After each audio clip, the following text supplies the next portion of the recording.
दोस्तों नमस्कार। मैं हूं Mahendra Singh, farmer and founder of कृषि जगत की खबरें।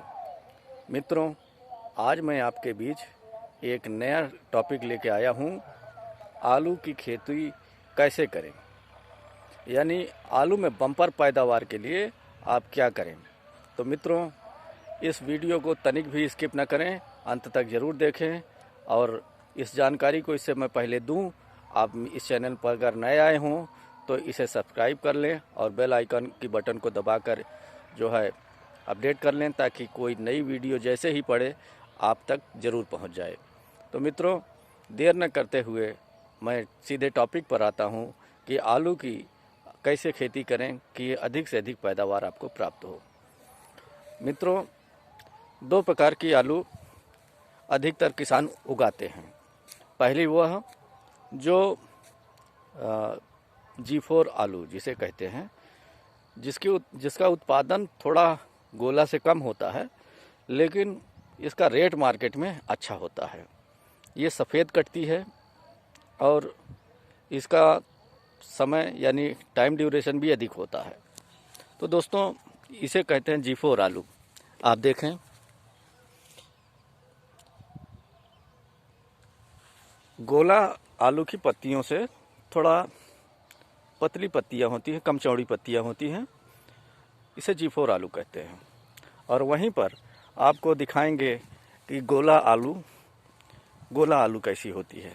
आलू में मुख्यतः दो ही वैरायटी होती है, गोला और G4।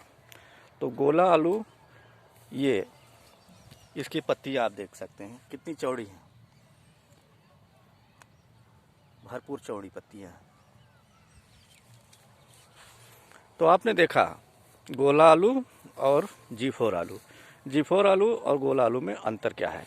अब मित्रों, आते हैं टॉपिक पर कि इनकी भरपूर पैदावार कैसे लें। मित्रों, सबसे पहले आलू लगाने से पहले आपको ये देखना चाहिए कि आप खेत का चुनाव कैसे कर रहे हैं। देखिए, आलू जो है मुख्यतः बलुआ दोमट मिट्टी का फसल है।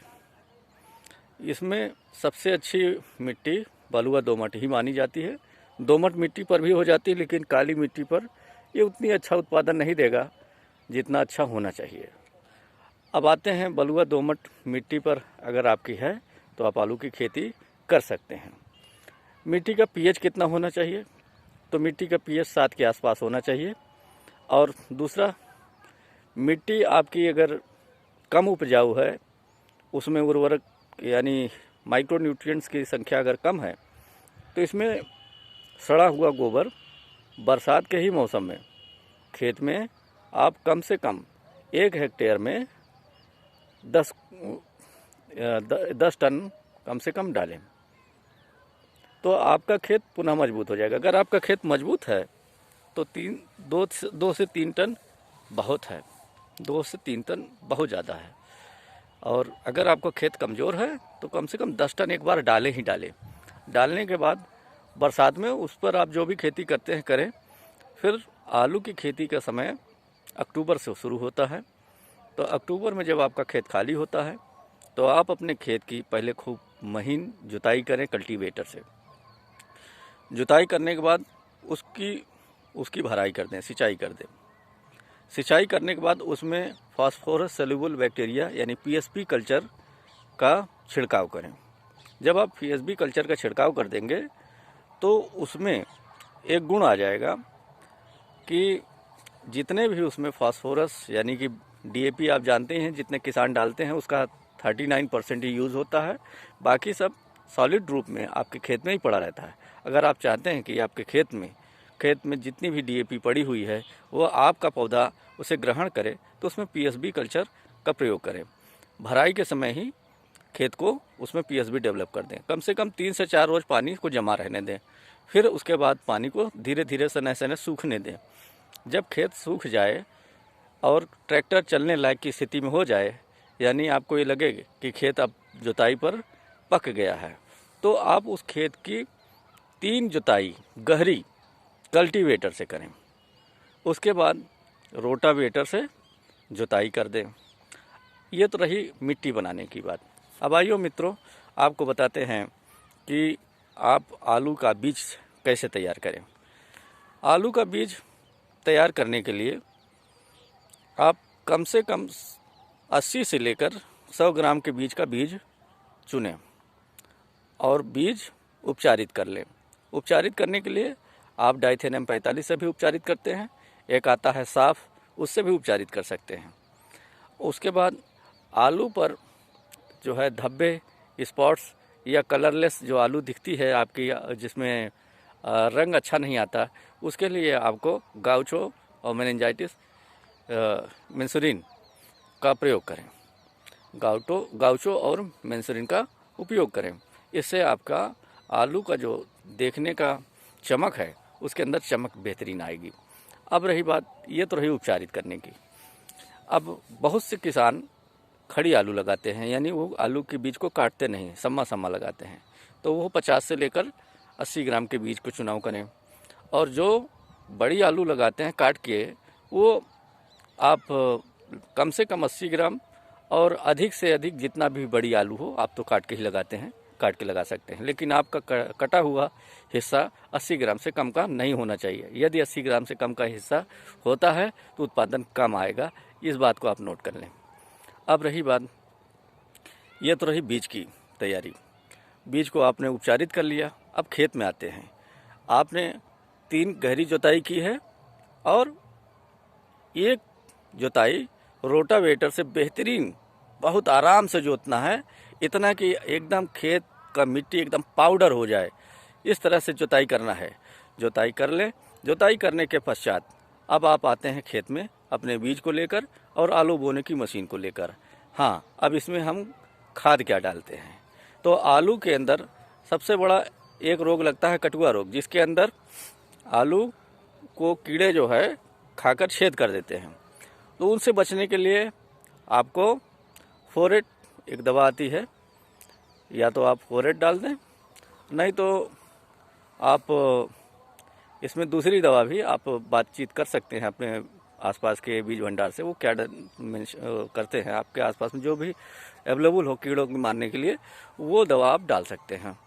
उसको डालने के पश्चात अब आप इसमें एकड़ के हिसाब से लगभग 5 किलो पड़ता है वो दवा। जैसी दवा हो, ये बीज भंडार वाले ही बता देंगे कि इस दवा को इतना इस मात्रा में आपको उपयोग करना है।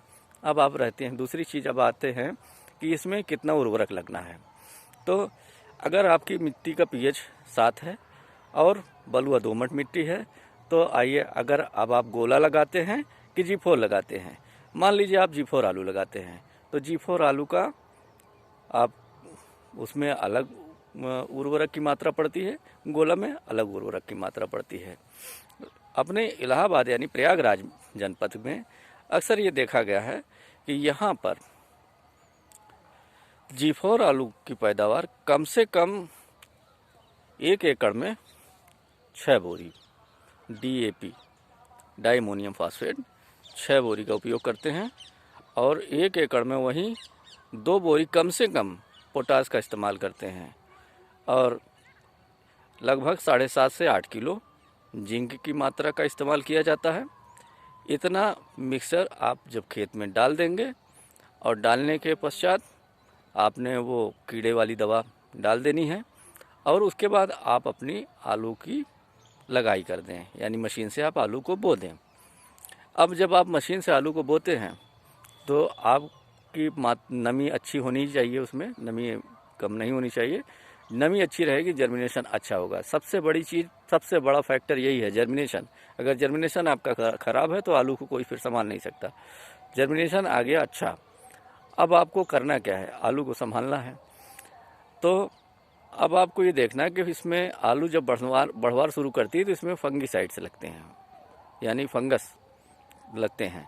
तो फंगस को मारने के लिए फंगीसाइड्स का इस्तेमाल होता है, जिसमें डाइथेनियम 45, इंडोफिल, आजकल बहुत सारे नाम से चल रही है, इस्तेमाल होता है। तो G4 आलू में कम से कम 4 या 5 बार छिड़काव किया जाता है, हर 12, 13, 15 दिन के अंतराल पे, जैसा मौसम हो। मौसम अगर साफ़ है तो 15-15 दिन पर भी छिड़काव कर सकते हैं। मौसम में अगर मॉइस्चर है, नमी की मात्रा अधिक है, कोहरा पड़ रहा है, धूप कम निकल रही है, तो आपको 10-10 दिन पर छिड़काव करना पड़ता है। रही बात सिंचाई की, तो G4 आलू भी 5 सिंचाई लेती है, वहीं गोला आलू भी 5 सिंचाई लेती ही है। और नमी की मात्रा बनाए रखना इसलिए भी ज़रूरी है क्योंकि इस समय पाला बहुत पड़ता है। पाला लगने की शिकायत आलू में अगर हो गई तो एक बार अगर पाला लग गया तो फिर कोई दवा बचा नहीं पाती है। बहुत कोशिश करने पर, बहुत खर्च करने पर भी किसान रिजल्ट नहीं पाते हैं। आते हैं अब इस पर कि आलू का उत्पादन कैसे बढ़ेगा। तो बम्पर उत्पादन लेने के लिए आपको मैं दिखाना चाहता हूँ। ये देखिए इस आलू को, ये गोला आलू है।